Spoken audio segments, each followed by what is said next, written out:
Hi, good morning. How are you? Good. Baruch Hashem. Where are you? Sorry? Where are you? I'm in my apartment. You're in West Palm Beach. Yes, Palm Beach. yes. My sister. Which state? Which country you're in? Uh, so my sister who taught last week is in Aruba. Maybe that's why she's, Just in general. yeah, she's traveling. I'm here. I'm in West Palm Beach. Yeah. How are you doing? Where are you for the summer? I'm in West Palm Beach Oh, okay, nice. for the summer, the winter. Yeah, me too. So we will wait just a couple more minutes to allow a few more people to log on and then we'll begin. Thank you for joining us today. Do you know if last week's session was put up on YouTube yet?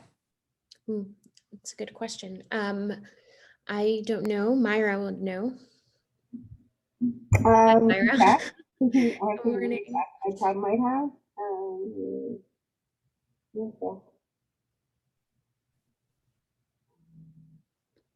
It's a good question. I'd like to listen to this. I was a little late, and it seemed to be one that I would want to listen to the whole thing over again anyway. Right. Yeah. I will get some. I'll work on getting the rest of the recording. Super. Thank you. You're welcome.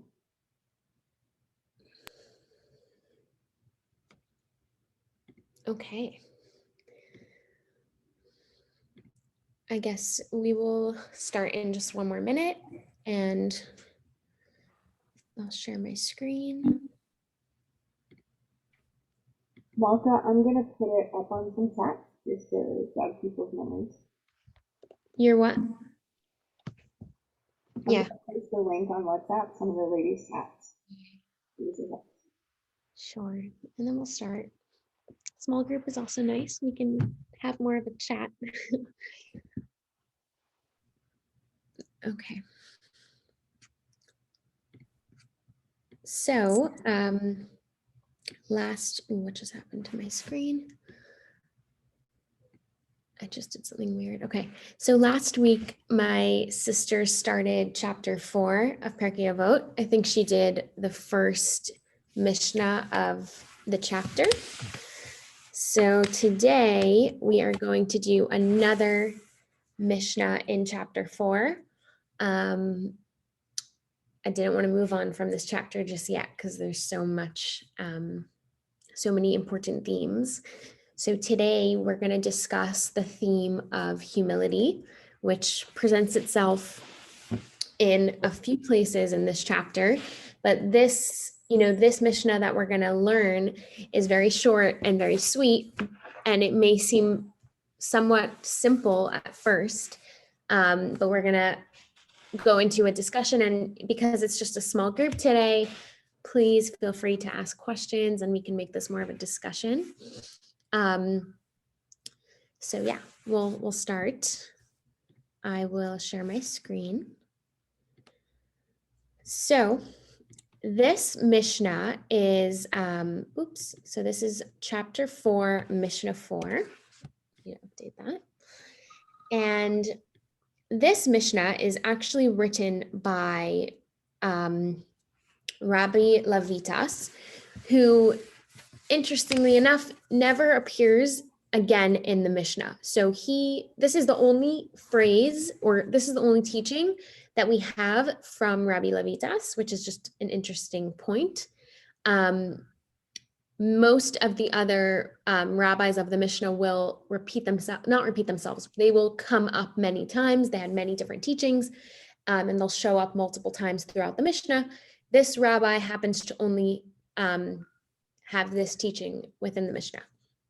So what does he say? And this is, I wanted to bring out this Mishnah because I think it could lead us to a discussion about this concept of humility. So Rabbi Levitas Ish Yavne Omer. So Rabbi Levitas of Yavne would say, Yavne was a city in Israel where the Torah scholars used to congregate. That's Yavne was a place where all of the Torah scholars and rabbis would learn and live, kind of. So ma'od have a shefel ruach. Be very, very humble. Shetikvas enosh rima. For the hope of mortal man is worms. So simple phrase at first glance that we should be humble because at the end of the day, we come from earth and we go to earth at the end of days. So seems like that's all there is to it, but let's try to delve into it because, it seems like a very simple, Rabbi Levitas, like we said, only appears once in the whole Mishnah and like this is all he has to share with us, but there is a lot to it. And that's what we're going to delve into today. So first of all, ma'od, right? What does ma'od mean? The word ma'od means like, it's hard. We've spoken about this in the past, but it's hard to translate, really capture the depth of what a Hebrew word is sharing with us in English. So ma'od is like very, but ma'od is more than very. Ma'od is like extremely. So the fact that he uses this word twice in Hebrew, when a word is repeated twice, it does that in order to emphasize something very strongly. So the fact that he says ma'od, very, very much, what he's trying to say is be extremely humble. Not just good to be humble, but you should take it to the extreme. And what's interesting here is that this is a whole discussion on its own and we can open this up, but like in general, Judaism, I'll open this question up because it is a small group and I like conversations. So do we think Judaism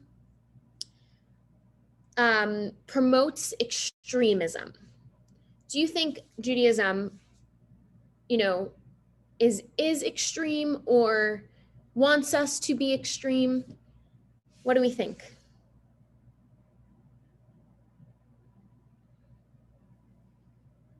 Jane, you think so? Yes, sure. I think in many cases it is extremely firm, decided. Right.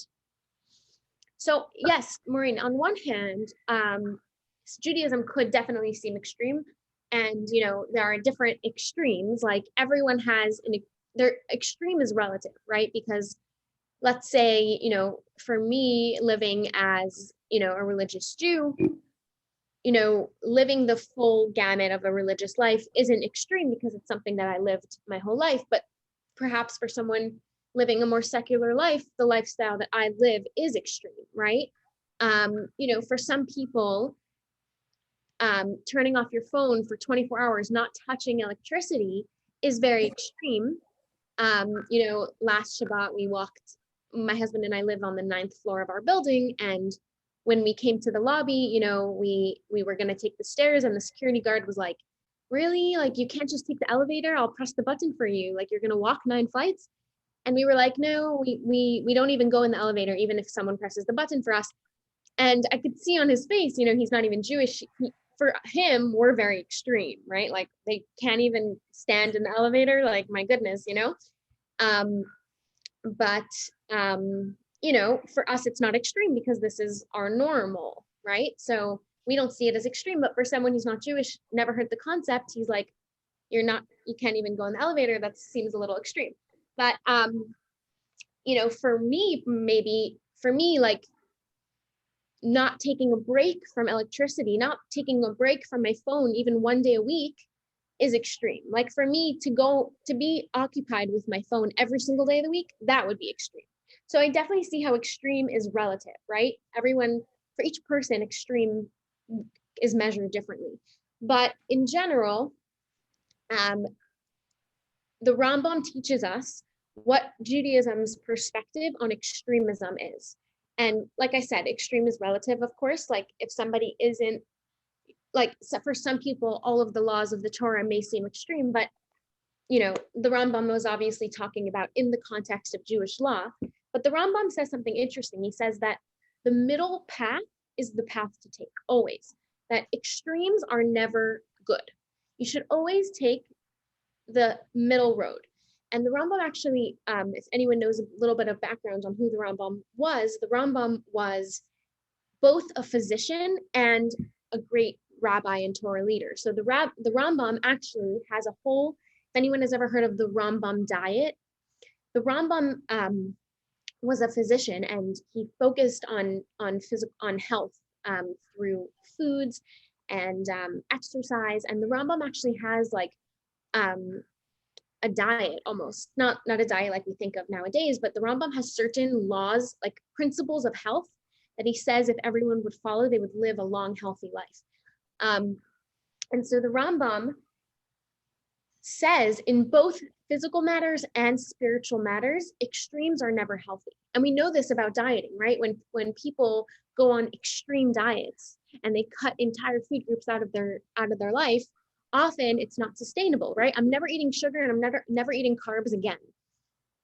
It usually ends up not ending well, right? So it doesn't always pan out correctly.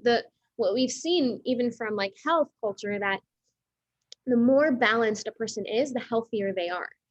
And the Rambam teaches us this. The Rambam actually says in his health guidelines, he says, all unhealthy habits come from excessiveness, come from too much. So whether it's in health, like in physical health or in spiritual health, extremes are never healthy. The Rambam says that one should never eat until they're full, right? The Rambam says you should eat until you're 2/3 full. You should never be so full that you can't fit another morsel of food in your mouth. The Rambam says you should feel satiated and only eat when you're hungry. Only, that's a principle of the Rambam. Only eat when hungry and don't eat until you're stuffed. Meaning, the Rambam taught us this principle of the middle road of balance.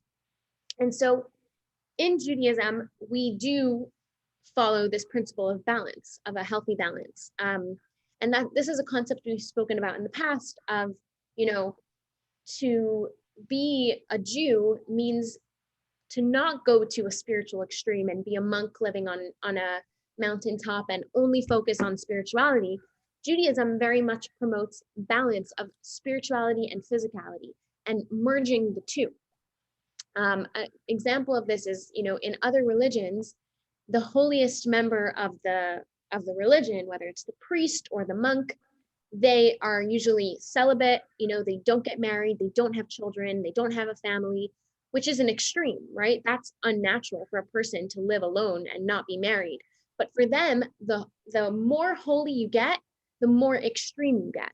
But Judaism doesn't follow that principle. The greatest leader, the holiest member of the Jewish community, still has a commandment to marry and to have children and to have a family and to live in this physical world, because Judaism doesn't follow this principle of the holier you are, the more extreme you are. And it may, it's good not to judge Judaism. As I'm speaking, I'm realizing that there are certain groups within the Jewish community that seem very, very extreme, and it seems like they got so religious that they became extreme.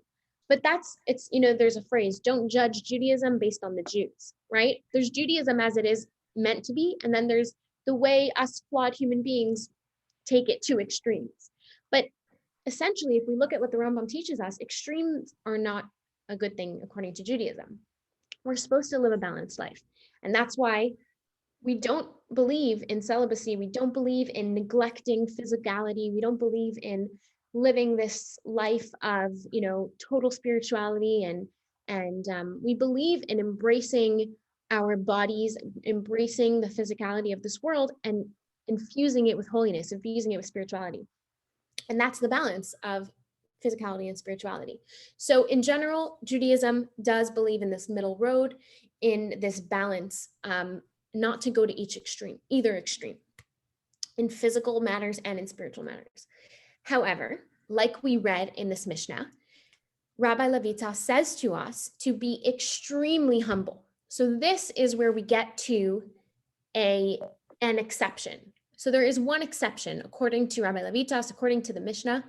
The one exception where Judaism does promote being extreme is in humility, to be extremely humble, not just humble, but extremely humble.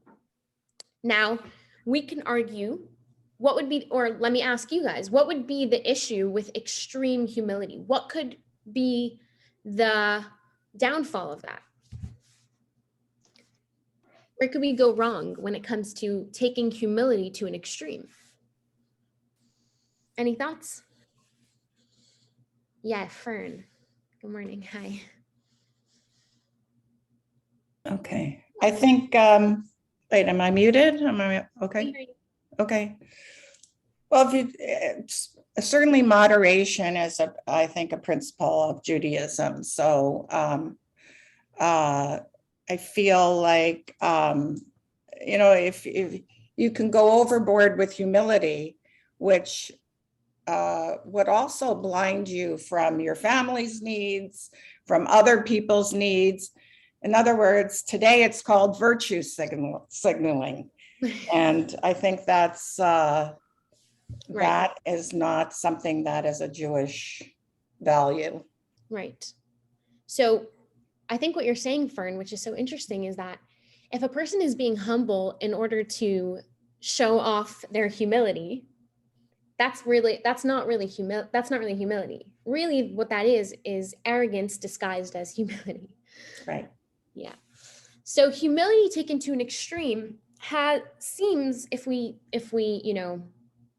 take the basic understanding of humility, and what I want to do in this class is reframe our understanding of humility. What is Judaism's definition of humility? Is humility self-abnegation? Is it denying your successes and the abilities that you have? Or is there something deeper about the Jewish view of humility that should be taken to an extreme, right? Because if we translate humility, or we define humility as, being this,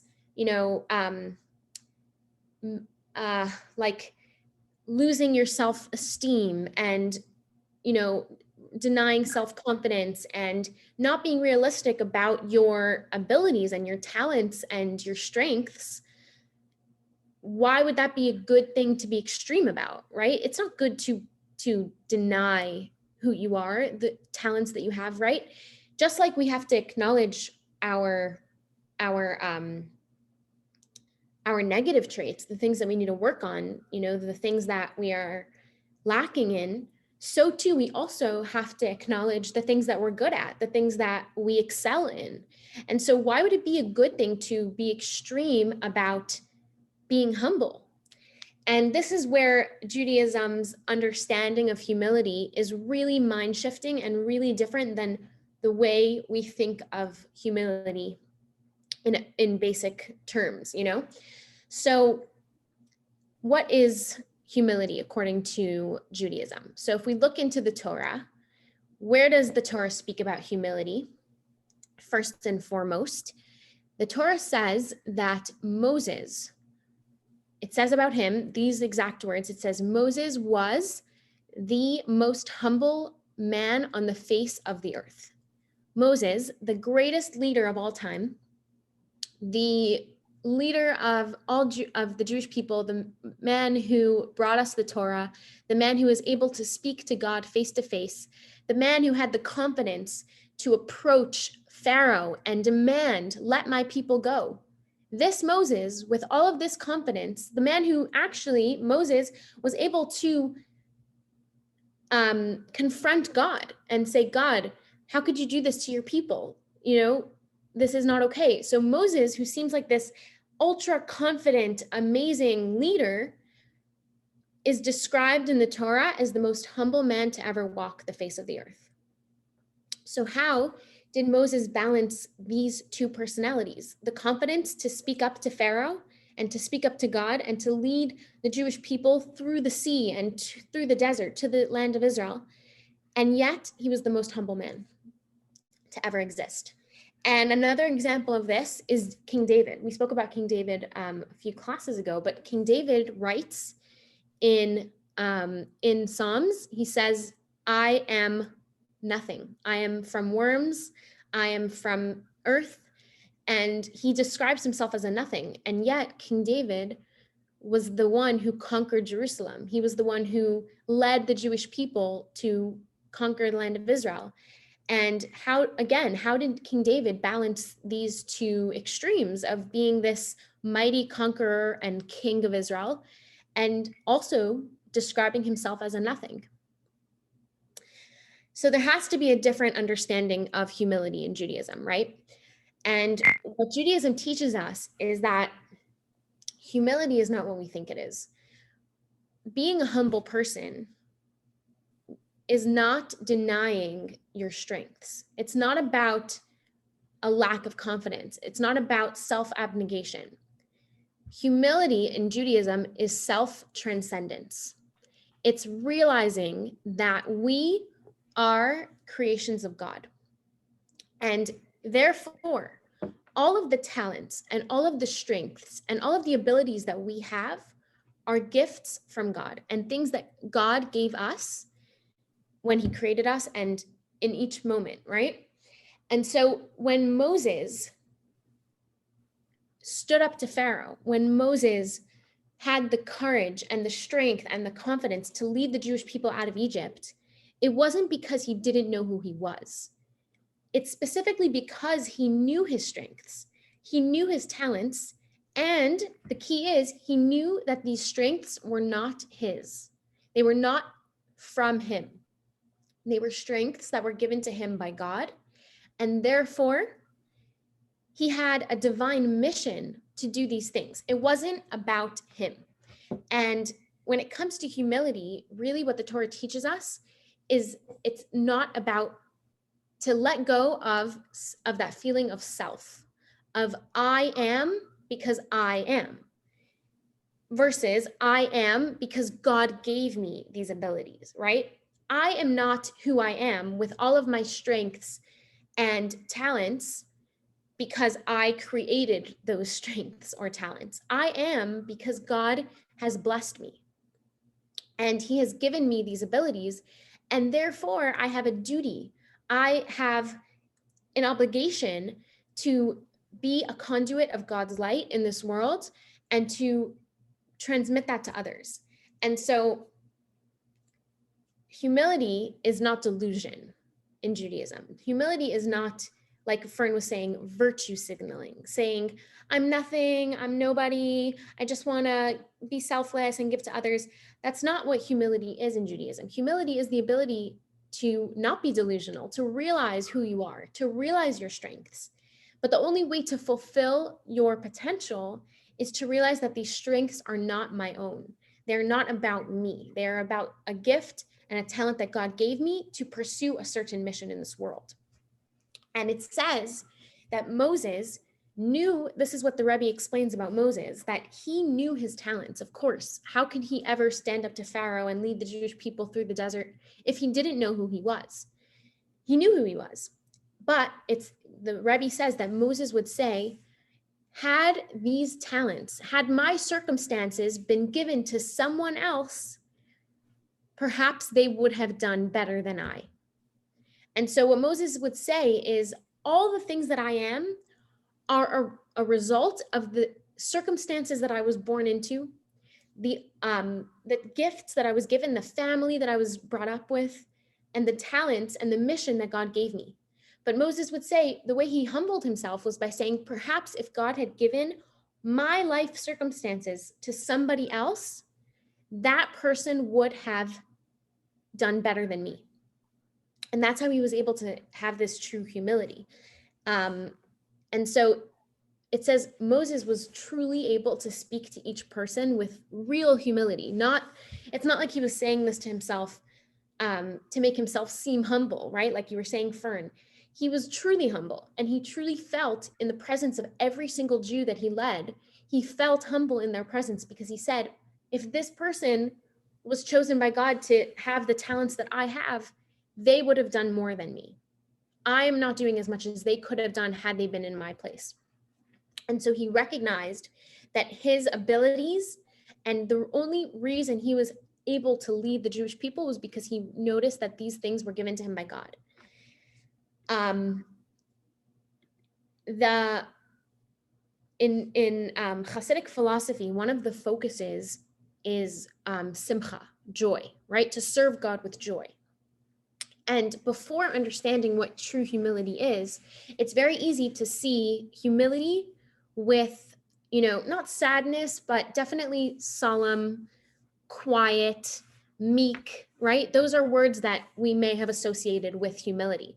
But now that we understand what humility is according to Torah, which we learned from Moses, we see that humility is actually the greatest empowerment. It's the greatest strength, because these gifts, you notice that these gifts were not given to you by yourself. They're not self-made. They're actually given to you by God. You have the confidence to do what God has given you to do in this world, has trusted in you. Meaning, when Moses felt that humility, it didn't come with a feeling of low self-confidence. It came with a feeling of empowerment, because God chose me to give these gifts to. And that the reason he chose me over someone else is because perhaps I have a mission in this world that I have to accomplish. So it's not about me. It's about the mission that God has given me, and being like a window where God's light can shine through. It reminds me of, I remember, like, we used to carpool an hour to school every morning. And once my father was driving us to school, and on our long car rides, we used to have like discussions and conversations, and my father would, point out certain things on the road. And I remember seeing a car with a bumper sticker. It must have been a fancy, very expensive car. And I remember my father once pointing at the car that had a bumper sticker saying "self-made man." And my father asked us, "What do you think of that?" And I remember I was probably like 10 or 12 years old, and we had this discussion in the car. What do we think of somebody promoting themselves as a self-made man? On one hand, maybe he made all this money on his own and he's proud of it. On the other hand, is anyone truly self-made, right? And we were having this discussion, and the conclusion we came to is that there is an element of arrogance in saying I am self-made, because nobody is really self-made. Every person is created by God. And the circumstances of our life play a huge part in who we become. And so while we do have free choice, we do have free will, and we should never forget that. We'll discuss that soon. Where does free choice and free will play into this concept? At the end of the day, the abilities that we were given come from God. And to say that I'm fully self-made is arrogant, because it's saying that I am the one who made my success. And that would be the arrogance of a leader, right? When a leader becomes arrogant, like the opposite of who Moses was, right? It comes from someone saying, the reason I have all this power is because I am better than everyone else, right? If Moses was this great leader, and I don't want to say Moses because we said Moses was the most humble person, but imagine a leader who really believes that the reason he's the leader is because he's greater than everyone else. Where Judaism, it's actually the opposite. The reason a leader is chosen as a leader is because he has the selflessness to give to the people he's leading, not because he's better than them, but because he has the talent, the tools that God wants to transmit to these people. A leader in Judaism is not superior, but they're actually devoted and selfless to the people. And so great success has to come with great humility, because it has to come with this feeling of, why did God choose me to give these talents to? Why did God choose me to give this success to? There must be a reason for me to fulfill some kind of mission in this world. I was saying before that in Hasidic thought, we believe in this concept of serving God with joy. And this goes hand in hand with humility, because to feel true joy, one has to feel humble. And the reason is because imagine somebody went through life with this feeling of, I am self-made. Everything I have is because of myself, because of me. That person takes up a lot of space, right? They take up a lot of their self, their ego fills the space. And so that person, any good that happens to that person feels entitled to it. And they can never really rejoice in the good that happens in their life because they feel entitled to that good. Like, I deserved it. It's not, it's like when someone gives you a gift, there's a certain excitement and joy that comes with that gift, because I received this gift and I didn't necessarily deserve it. It's out of this person's love for me that they gave me this gift, right? Versus somebody who, made a certain amount of money and bought themselves that same object. It's not the same, because they're like, I deserve this. I made the money and I bought it. I deserve it, right? And that's the same way we could look at our life. Either we can say, the beautiful things that I have in my life are a gift from God. And that brings us to rejoice, because I'm so lucky. I'm so grateful. I'm so humbled by the fact that God has given me these gifts in my life. Versus somebody who feels self-made, they feel arrogant and they feel like I deserve these things. And it's not the same joy. It's like I said, like buying something or being gifted something, right? I deserved it. I'm not happy about it because it's natural. I made the money, I bought it. I deserve this life. And that person can't live with the same kind of internal joy as somebody who has this deep humility that we discussed. And so in Judaism, it's really about letting go of the feeling of self. It's not about letting go of your talents or your abilities or the gifts that God gave you, right? God gave them to you for a reason. It's about letting go of the feeling of self, of I am, of the ego that takes up space.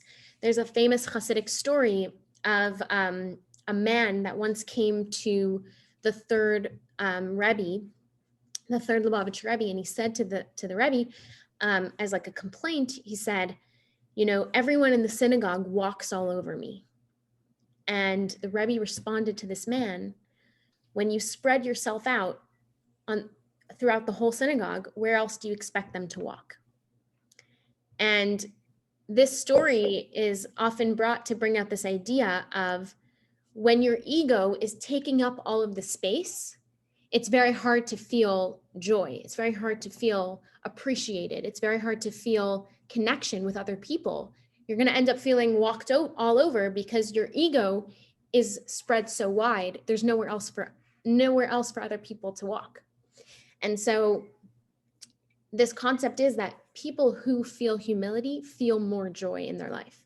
And people that are, filled with arrogance and their ego is taking up all of the space, they have a harder time feeling joy in their life because their ego is so preoccupied with itself. I remember my father also once telling us about somebody who came to him who was feeling very depressed. And this person had a lot in their life. They had a lot of wealth. They had a lot of success. And the person was very depressed. And they came to my father and, my father was thinking what to tell this person. I think he was an older man. And my father, I remember at the dinner table once telling us the story that he came up with a plan that, I don't know if anyone knows True Fast here in West Palm Beach. The synagogue has a connection with them. They give out food to the neighborhoods in West Palm Beach that are, underprivileged and lacking means. And so the synagogue actually, we bought a food truck for them. We fundraised for a food truck to deliver food. They deliver packages of food to people. And I don't know if it's once a week or however often they do it. They have like a food distribution where like a soup kitchen style where they give out food. And so my father went with this man and took him one day to volunteer and to give out food to people who are underprivileged in our community right here in West Palm Beach. And he said, my father was telling us that after this experience, the man was a different person. His personality changed because all of a sudden, just by giving to others, by feeling that selflessness, by recognizing, it put everything in perspective of, look what I have in my life and look what I can do for others. Meaning instead of using my success and my wealth to feel entitled and to feel privileged and to feel like I achieved all of this, what is there to be happy about? What is there to be joyful about, right? Because everything that you have, you feel entitled to. So how is that ever going to bring to joy? And just by going and volunteering and giving food out to people that don't have much, that brought him a sense of joy because he realized that with these abilities that God gave him, with this success and the wealth that God gave him, he could give back to others. And that was the intention all along. That was always the intention of God giving some people wealth and some people poverty, because God wants the wealthy to give to others. We spoke about this once in a class. We discussed the concept of chesed, that why didn't God give everyone the same? Why didn't God give everybody what they need in this world? And we spoke about, if God had done that, there would be no concept of chesed, right? There would be no concept of giving, because I have nothing to give to you. God already gave you everything you need. I have nothing to provide for you. And so God made the world unbalanced so that we can give to others, not so one person can have more than someone else, but rather so that person can give to another. And there can be this concept of chesed, of kindness. So yes, so this is really the Jewish idea of humility, that humility brings to joy, humility brings to empowerment, and humility brings to confidence. Because somebody who has wealth sitting in their mansion, let's say like this man who unfortunately was feeling very depressed, that person doesn't feel confident. That person doesn't feel empowered. The moment he starts to give to another and use his privilege to provide for others, to be selfless and to be humble, that person sparks joy, because they realize how much they have and how much they have to give. And so there's actually a beautiful phrase that we say every morning in, there's the morning prayers called Shachrit, which is the series of prayers that we say each morning. And right after the Shema, before we say the Amidah, the silent prayer, there's a phrase that we say, which is, it says that God lowers the arrogant to the earth, to the ground, and he raises up the humble to the heavens. Now, this is an interesting phrase, because what it seems to be saying is that there's like this Ferris wheel that goes around, right? God takes the arrogant and puts them in their place. He lowers them, and he takes the humble and he exalts them. But then wouldn't those humble people become exalted and arrogant and have to be humbled again? So what's going on here? What's the purpose of this like somewhat Ferris wheel of exalting the humble and lowering the arrogant? And what the Hasidic rabbis, the Hasidic masters explain is this beautiful concept that humility, when a humble person is exalted, right? When it says that God raises the humble ones to the heavens, what does that mean? It means that not that they become arrogant, not that they're exalted to the point that they become arrogant, but rather their humility causes them to be exalted and they remain humble. Because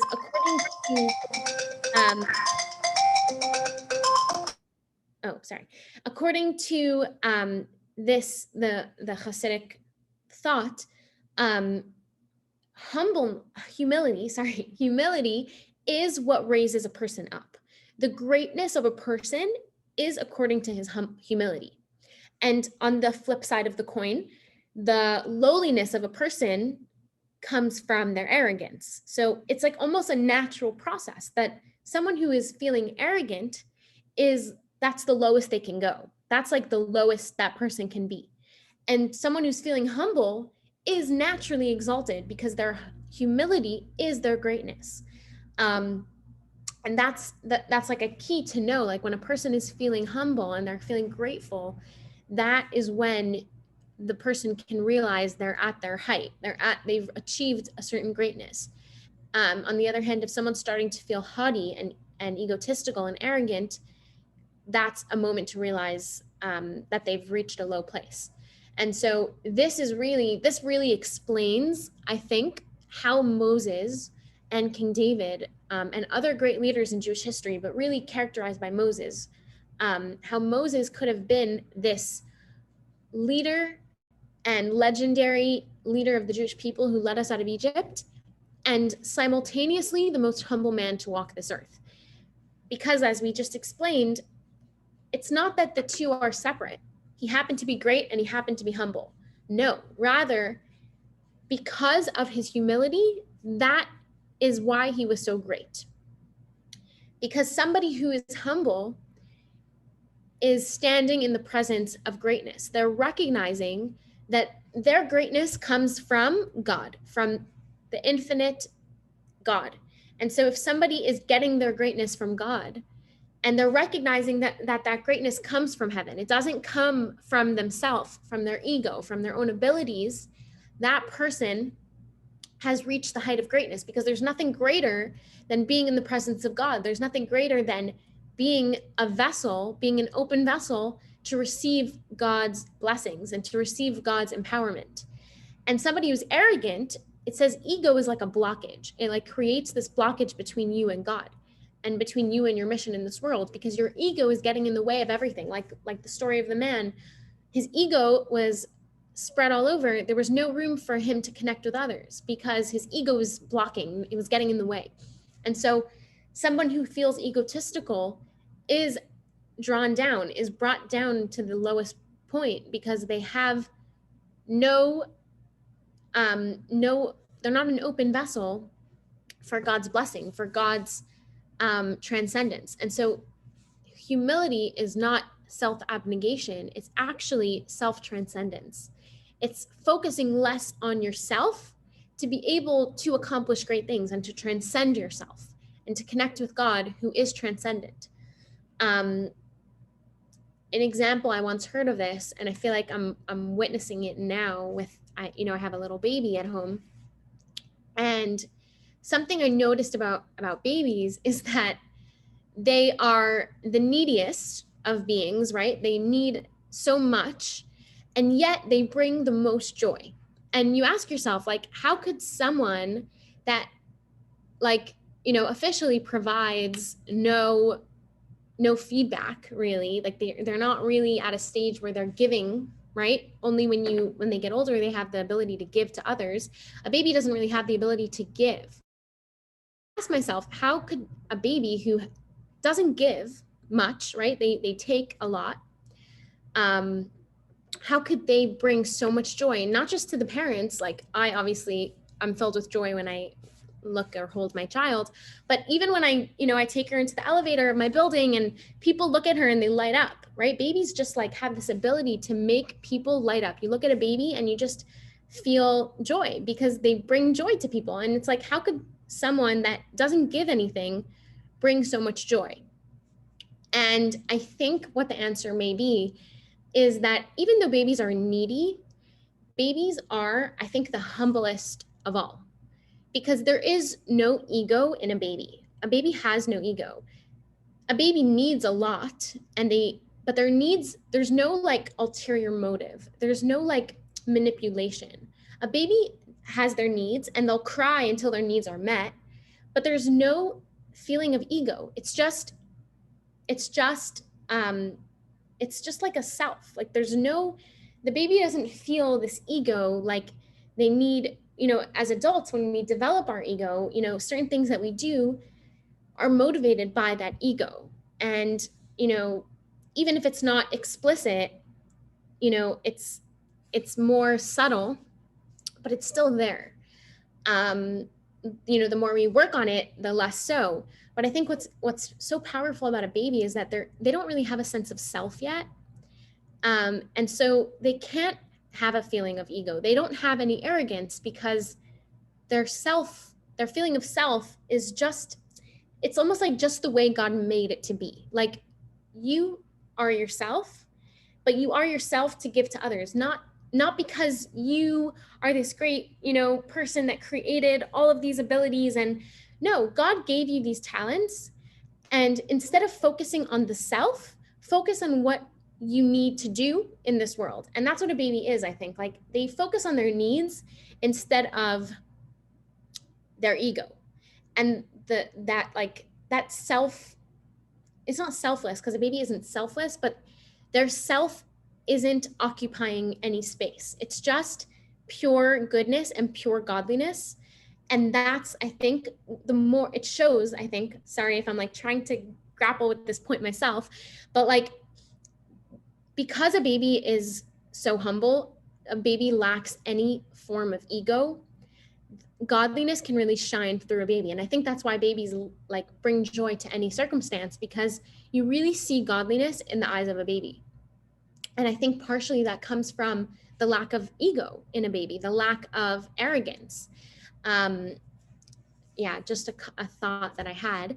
And so that's really the power of humility. The Jewish concept of humility is contrary to what we may think, which is that humility brings to greatness and arrogance brings to lowliness, unfortunately, because the more arrogant a person feels, the less joy they are capable of feeling, and the less they are able to really experience life and love and connection and godliness. That's really the key, that if a person is filling their life with their ego, there's no space for God. It says that, this is here, we'll end with this and then we can open up for a discussion, because I think this is really a concept that we can discuss.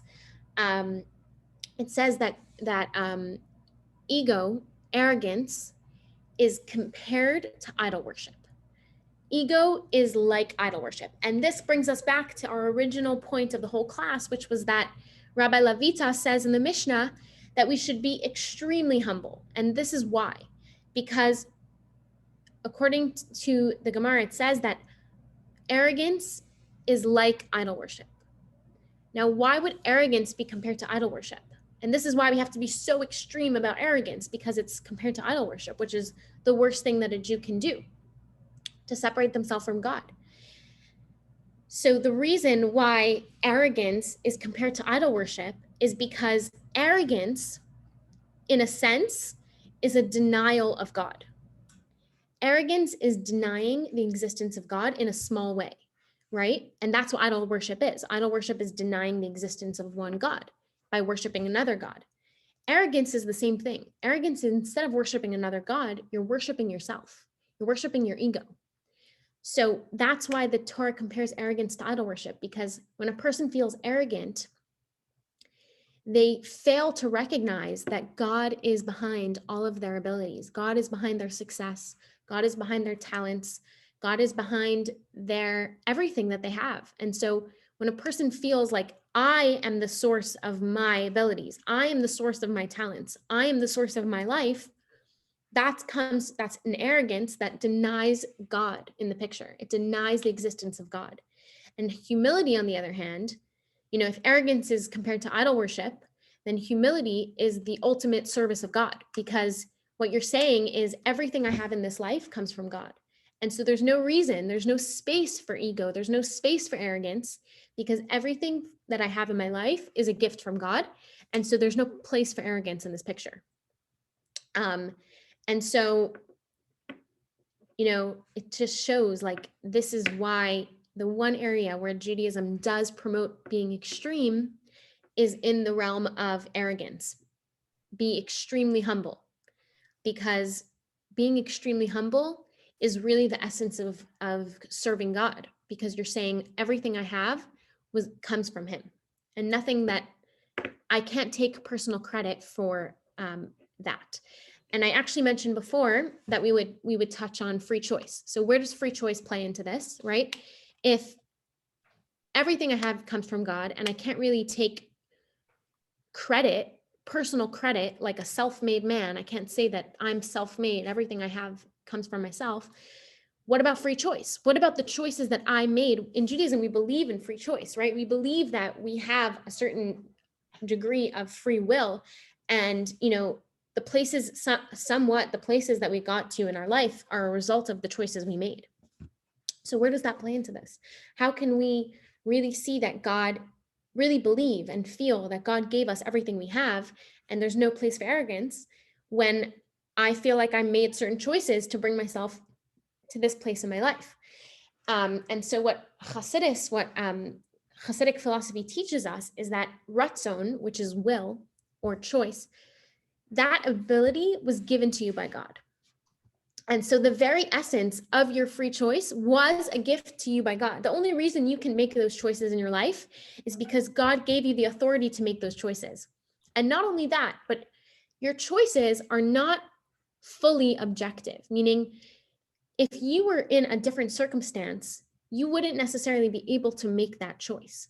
So while you do have free will, much of the choices that you make in your life are a result of the circumstances of your life, which, as we said before, were given to you by God. And so while we do have free choice, Judaism 100% says that a person gets to choose in their life between good and bad, between, do I want to be a good person? Do I want to, God forbid, not be that? We do get to make those choices. However, the ability to choose comes from God, number one. And number two, the result of the choice is not in a bubble. It's not in a vacuum. It's a result of many things that have happened to you in your life. And those things were given to you or gifted to you by God. And that's really the source of joy comes from humility, because you say to yourself, these things were gifted to me by God. It's not that I deserve them. It's not that I am entitled to them, right? Entitled breeds unhappiness. And so this is like the ultimate feeling of I don't know what the opposite of entitled would be, like real humility. I think the opposite of entitlement is humility, saying I didn't deserve these things. I was gifted to them. I was gifted them by God. And that's why, every morning as Jews, we begin our day with the Moda'ani, right? We say, thank you. Humility not only breeds joy, but it also breeds gratitude, because when a person wakes up in the morning and says, Moda'ani lefanecha, I am grateful to you, my God, for giving me this brand new day, that really epitomizes this whole concept, because a person could wake up in the morning and say, I'm entitled to this day. I don't have to be grateful for this day because I deserved it. And that breeds unhappiness. There's no way that a person will feel grateful or happy throughout their day, because everything in their life they feel entitled to, versus waking up the way a Jew is meant to wake up, which is saying, Moda'ani, I'm grateful to God for this brand new day. Thank you, God, for the gift of life. I don't deserve this. I'm not entitled to this life. I'm not entitled to this day. Every day is a gift. And that is like the most humbling recognition. And it's also the most joyous recognition, because you say, God is bestowing his kindness on me and giving me this gift. And I'm so overjoyed and grateful for that. And I should never take that for granted and feel arrogant, like I am entitled to this.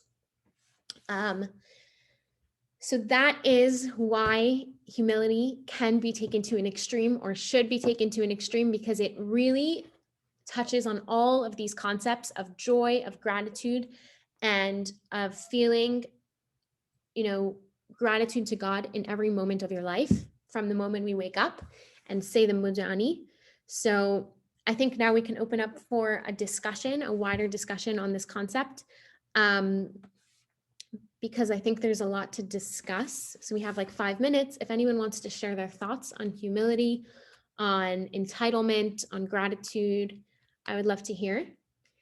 Any thoughts that one might have based on this class? Trying to formulate some words. Yeah. It's also our definition of these feelings, sephirot, of what humility is, as you went into our concept of what it is and what the Jewish concept is of it. Right. As is free choice. Right. You are where you are because you're supposed to be there. But then when you have a choice to make, is it your choice? So I think what we were saying is like that this is where it could get tricky, right? Like, what about the choices that I made? Am I entitled to feel smug or arrogant about the choices that I made, right? I made a choice to get to this place. But true humility recognizes that I made certain choices because I am opening myself up to the gifts that God has in store for me. And so the choices that I made are not because of my ego. They're not because of this greatness that I've achieved. the greatness that I have in my life was given to me by God. So even the ability to make this choice was given to me by God. Without godliness, I have nothing. I don't have the ability to choose. So yes, I made the right choice, but like Moses believed, right? Moses said, he truly believed this, that if someone else were in my position, they would have done more. And so even the choices that I made, even the good choices that I made, what if someone else was given those tools to make those choices? Maybe they would have made a better choice, right? And so there's always room for humility. And it's not putting yourself down. It's not making yourself feel small or insecure. Humility is not, it's not that. It's not being delusional and saying, if you're really smart, saying, nah, I'm stupid. Or if you're really beautiful, saying, no, I'm ugly. Like, that's not what humility is. It's not virtue signaling, like we said.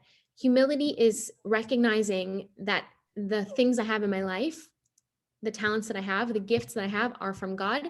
And the choices that I made are also a gift from God, that I was able to make those choices in the first place. Yeah. So free choice does work with this concept as well. Yeah. But free choice is actually the choice to do something good or something, God forbid, evil. Not Right. necessarily, should I go here or should I go there? Right. That's true. It says that that the areas where we have free choice are actually between good or bad, meaning we don't get to choose the deep, like the insignificant, not insignificant, but the things in our life. For example, we don't get to choose if we're going to get stuck in traffic or not. We don't get to choose the weather. We don't get to choose those parts of our life. The areas where we do have free choice are in the realm of goodness, good or bad. We get to choose between morality or immorality. Yes. Yes, The right. choice, like, which house you're going to buy, Right. to make a decision. But even that, right? Which house you're going to buy, that's not necessarily a choice that the choices of which house you're going to buy are very much, that choice is based on many different things. How much money you have, is that necessarily your choice or not?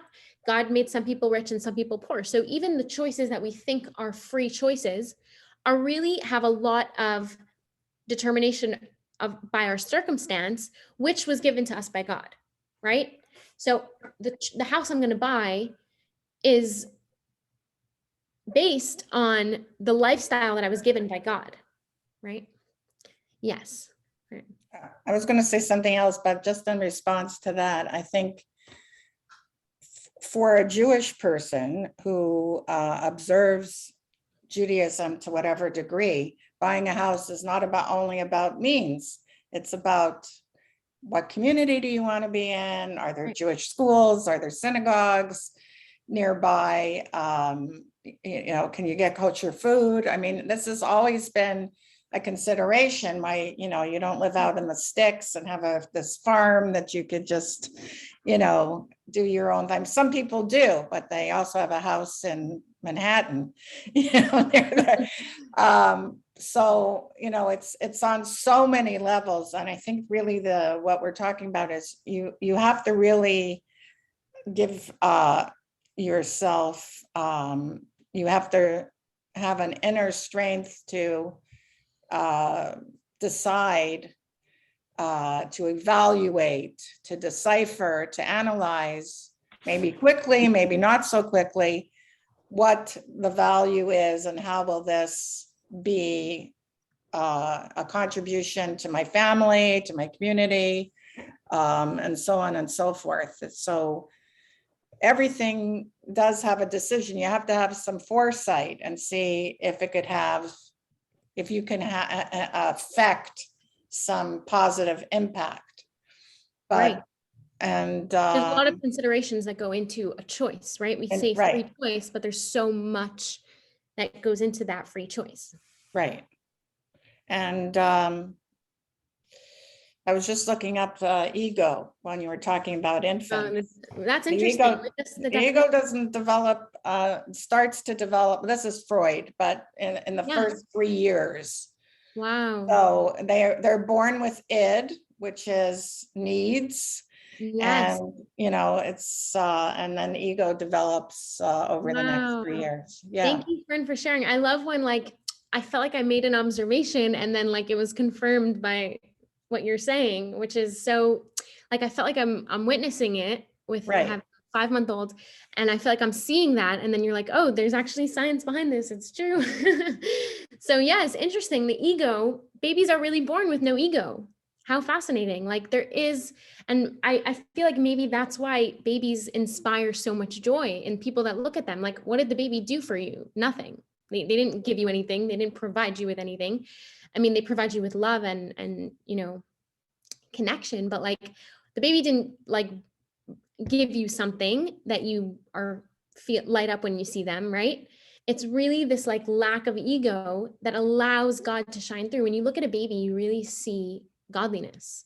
And not just because of the miracle of a baby, but also I think because this lack of ego, they're like open to what God has to give them. They're not like preoccupied by any sense of self. That's powerful. I think that's really powerful. Yeah. So thank you, ladies, for joining. Thank you, friend, for sharing that. Thanks, Malka. Yeah, It's have great. a great It's day great. and a great weekend going into Shabbat tomorrow night. So wishing everyone a Shabbat Shalom. And Shabbat shalom. yeah, a great You too. day. It was Have a good wonderful. night. Bye, ladies. Thanks. All the best.